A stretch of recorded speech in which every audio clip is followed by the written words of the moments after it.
Pelaku pedofil 35 anak punya nama malam, sering jajakan diri di Pasar Impres, Prabu Mulih. Selain mengaku melakukan pencabulan 35 pemuda karena dendam pernah jadi korban, Rusdiono, pelaku pedofil, mengakui jika dirinya memiliki nama malam dan sering menjajakan diri di Pasar Impres, Kota Prabu Mulih. Rusdiono mengaku dirinya kala itu sering mendapat pelanggan baik tua maupun muda dengan cara tegak di pinggir jalan Jenderal Sudirman di depan Pasar Impres, Kota Prabu Mulih. Parahnya, aksi mesum tersebut dilakukan pelaku di lantai 2 gedung Pasar Impres dengan bermodalkan kardus bekas sebagai alas. Dalam tiap pelanggan, kata Duda yang ditinggal istri meninggal dunia itu, dirinya mendapat upah sekitar Rp25.000 hingga Rp50.000.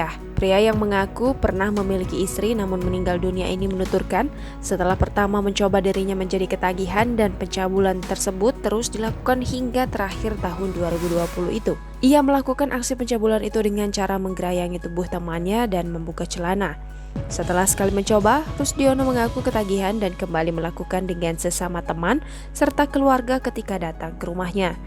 Disinggung apa yang diberikan kepada para korban, Rusdiono mengaku tidak ada karena melakukan tanpa sepengetahuan para korban.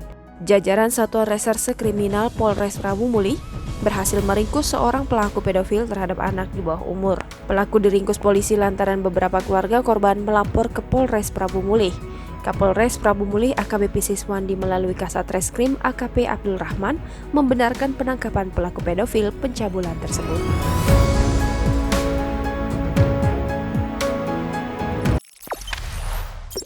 Jangan lupa subscribe, share, komen, dan like ya!